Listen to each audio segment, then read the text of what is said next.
Rikthehemi në këtë pjesë të tretë të Top Story me kryetarin e opozitës zotin Lulzim Basha. Zoti Basha, patë deklaruar në Çadër se Çadra arriti më shumë se 4 vite të grupit parlamentar të opozitës.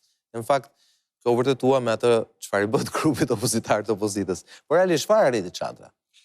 Nuk e kam thënë ashtu. Kam thënë se ajo që arritën shqiptarët e bashkuar e të vendosur me qëndres, tregoj se gjua e vetme që Edi Rama kupton, është gjua e përballjes popullore. Se çdo rrugë tjetër institucionale, parlamentare, deklarative, mediatike, diplomatike, rezultoi shumë më pak e suksesshme, jo e pasuksesshme, se sa Bashkimi i Qytetarëve për 90 ditë arriti të shemb themelet e Republikës Vjetër. Çfarë arritëm? Arritëm rreth parë garanci formale, po që po fillojnë zbatohen, për zgjedhje të lira të ndershme.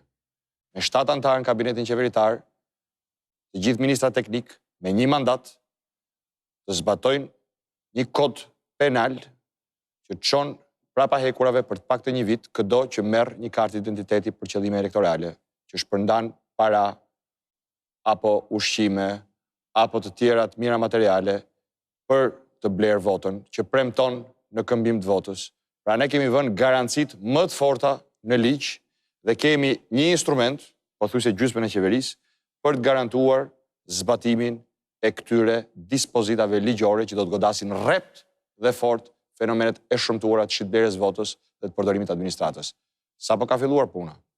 Po ecën me ritme jo të pakënaqshme, do të shikojmë nëse Rama dhe Meta do të kenë vullnetin ta pranojnë deri në fund pasojat e kësaj marrëveshje politike. Sot ka ikur shefi i komisariatit Vaudes, që pothuajse aksidentoi qëllimisht reporterin e fushatës Partisë Demokratike. Ka ikur drejtoresha e shëndetësisë në Puk, që bënde hapta si fushat. Ka ikur drejtori i hipotekës Shkodrës. Kanë ikur dhe janë larguar 10 zyrtarë të tjerë të angazhuar drejt për drejt në fushat për një parti politike, ose për Partinë Socialiste, ose për Lëvizjen Socialiste për Integrim.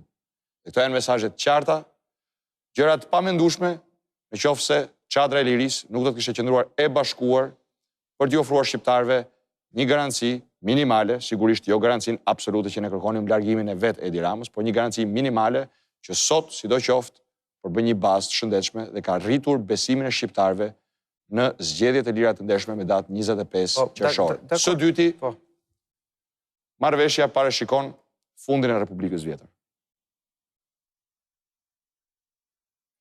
Reforma kushtetuese, reforma zgjedhore, përfshirë votimin elektronik dhe biometrik, nuk janë asgjë më pak se sa kapitullimi i Republikës së Vjetër përpara konceptit të Republikës së Re.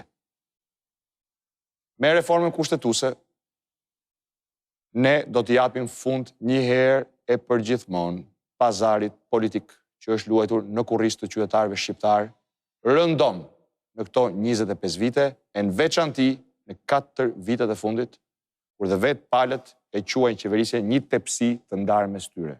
Kjo do të marrë fund. Republika Re do të jap fund kësaj përmes një ndryshimi kushtetues, institucional dhe strukturor. Në vizionin tim, nisur dhe nga... Po që e ndani dhe me zotin Rama, besoj tashmë? Ky është vizioni im. Po që e ndani tashmë? Me Ramën, Rama është detyruar të pranojë ndryshimet kushtetuese. Është detyruar të pranojë rënien e Republikës Vjetër përmes rrugës institucionale dhe jo përmes përballjes popullore. Pra, ndryshimi kushtetues do të garantojë që qytetarët kenë pushtetin, kenë levat e kontrollit të pushtetit. Kjo është frazë shumë e përgjithshme, unë e kuptoj. Dhe vjen një moment kur besimi tek politika dhe tek politikanët është në kuotat më të ulta. Dhe kjo plotësisht e përligjur. E imagjinoj veten time për një moment si një jo politikan, dhe nuk është e lehtë ta bëj këtë.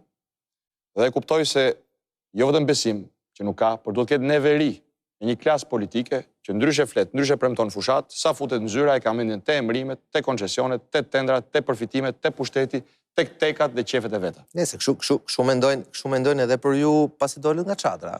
Një sekond. Çfarë do të bëjmë që t'ja japim pushtetin, fijet e kontrollit qytetarëve? E para, deputetët do të zgjidhen drejt për drejt nga njerëzit. Roli i kryetarëve, partive politike. Pra do i kthehemi në sistemin majoritar? Sa më përket mua, po. Përfaqësim Po zotit Rama, keni rënë dakord me to për këtë? Ne kemi rënë dakord për reformë kushtetuese, reformë zgjedhore, votim elektronik, numërim elektronik. Dhe ky unë po Kjo po, se kjo... Dhe unë po besoj që shpjegoj, këto dhe unë pa- po shpjegoj pikpamjen Këto time, pasin dhe kompleksi mund të futen tek pikpamjen sukseset e time, çadrës.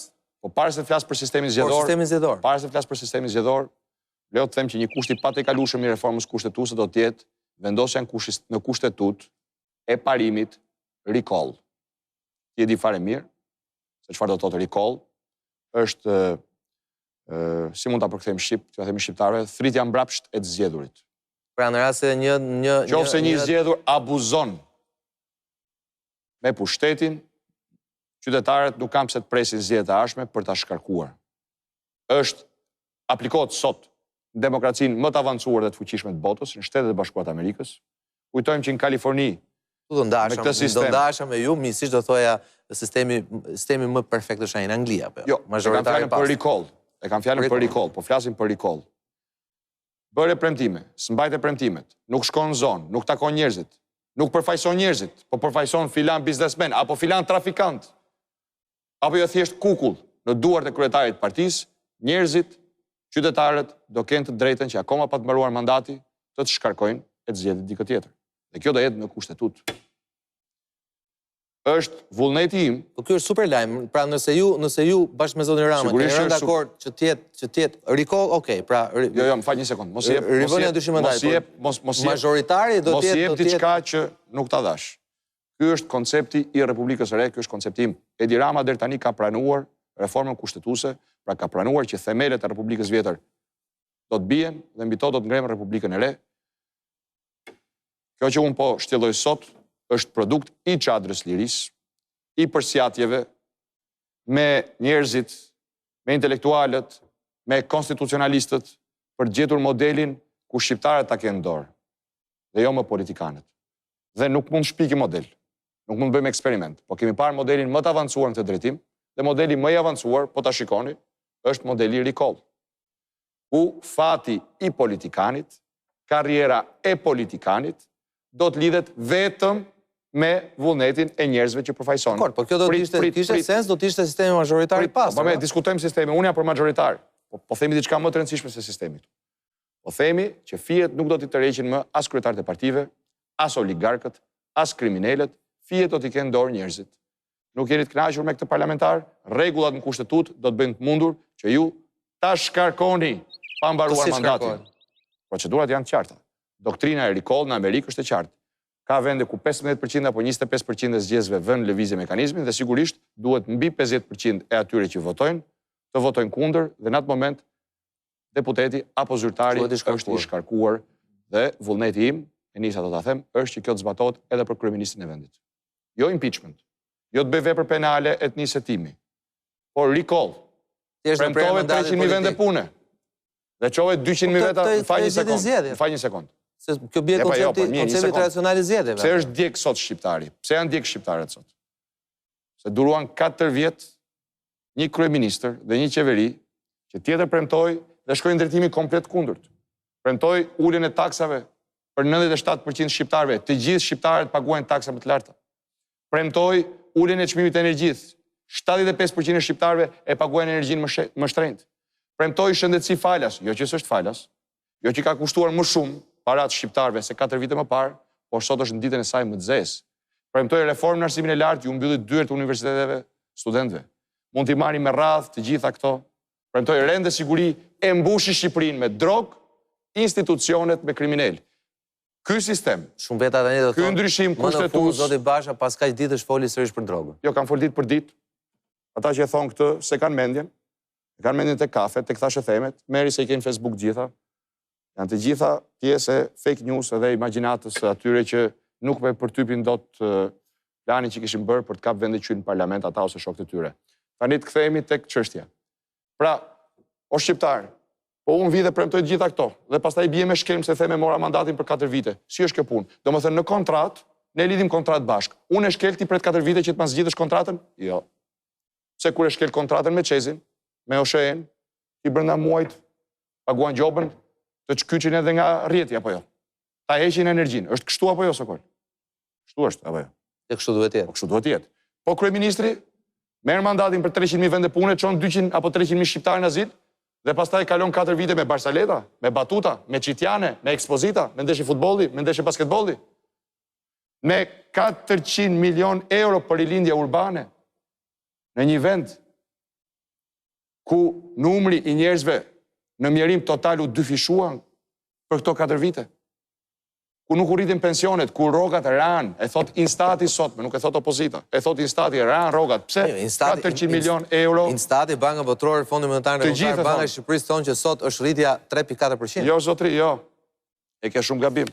Ja po të marrë unë Bankën Botërore me që ma përmende, punësimi, premtuan 300.000 vende pune.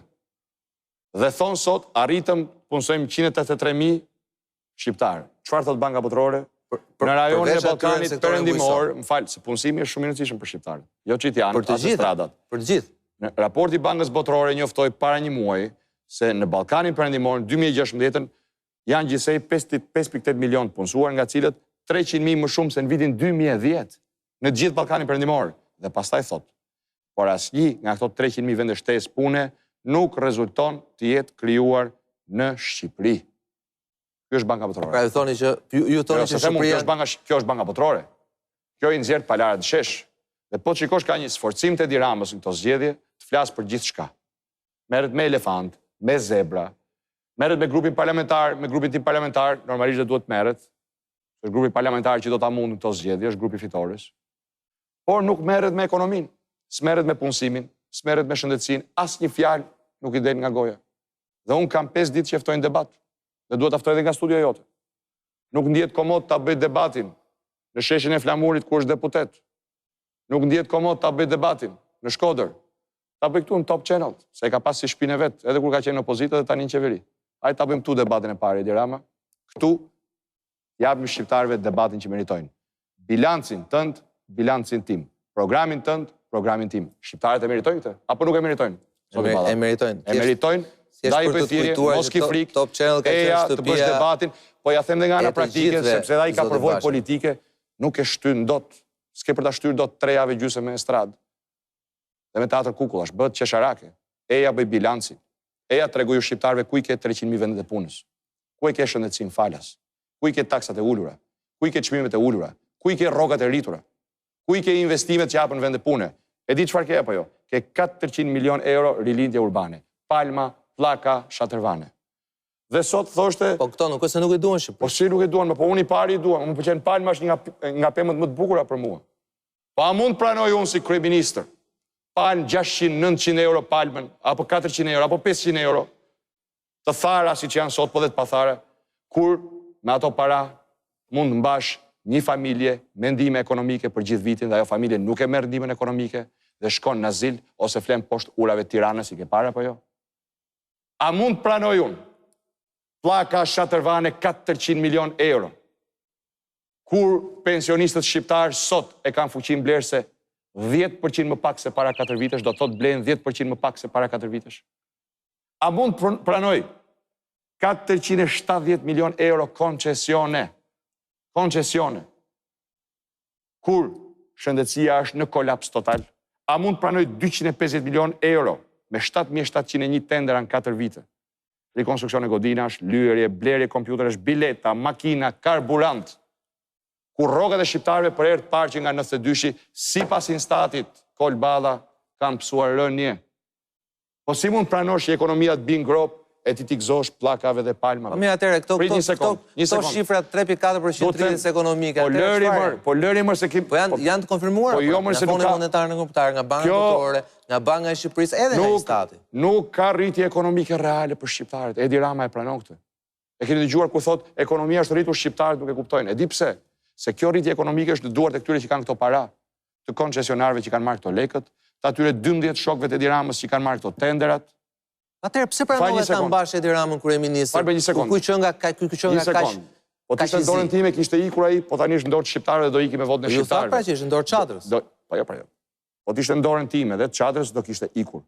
Ne na u desht me të bënim një marrëveshje për interes të Shqipërisë, vumë interesin e Shqipërisë mbi interesin ton politik dhe ja ku jemi. Ju akuzojnë se në fakt e keni bërë për interesat tuaja personale politike. Merremi pastaj me atë. Derisa Shiko, e vazhdojmë teatrin e kukullave për pak, e kuptoj që ke nevojë për teatrin e kukullave, po do rikëtu. do rrit tek ekonomia. E kam kaluar Do atë rrit moshë, siguroj. tek ekonomia, po ka nevojë se shet ajo, unë e kuptoj. Por kjo tjetra që ngecën fyt, ekonomia është kryesorja. Ja ku jemi tek ekonomia. Ja ku jemi tek këta njerëz të cilët kanë marrë këto para dhe i thonë Edi Ramës, nga këta rrethohet Edi Rama. Dhe i thonë jemi mirë, thotë ekonomia është mirë, çka ekonomi mirë thotë ai. Pse s'është mirë? Kur bën 100 milion euro fitim vit për vit, mirë është ai. Po nuk është kjo Shqipëria. Shqipëria nuk është as Vil Manushi, as Pandi Carapuli, as një nga oligarkët e tjerë, të cilët i mban me 100 milion euro të shqiptarëve. Shqipëria janë shqiptarët dhe shqiptarët sot thonë, s'kemi punë, s'kemi lek, çmimet janë rritur, taksat janë rritur, faturat janë rritur, s'kemi shpresë. Këto janë hallet e shqiptarëve. Dhe Edi Rama e ka për detyrë politike dalë para shqiptarëve t'ju shpjegoj pse nuk hapi vendet e punës. Pse nuk investoj në infrastrukturën e vërtet që forcon ekonominë. E di ç'ta sot nga Puka apo jo? Tha Lut Basha se kupton këtë punë, tha. Se kupton tha që këto janë investime në infrastrukturë. Dhe investimet në infrastrukturë rrisin ekonominë. Mua më tregon investimet në infrastrukturë. E di unë se që janë investimet në infrastrukturë. I ka marrë vendimet e vështira për investimet në infrastrukturë. Rruga Kombit është investim në infrastrukturë. Rruga Elbasanit është investim në infrastrukturë. Rrjeti kapilar i rrugëve, i ujësjellsve, i kanalizimeve, i energjetikës, i shkollave, i spitaleve, këto janë infrastruktura. Si u rrit ka ekonomia me palma?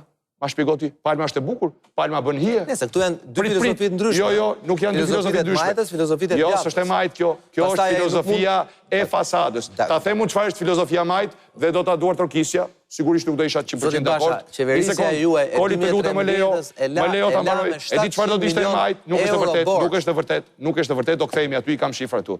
E di ç'është e majt?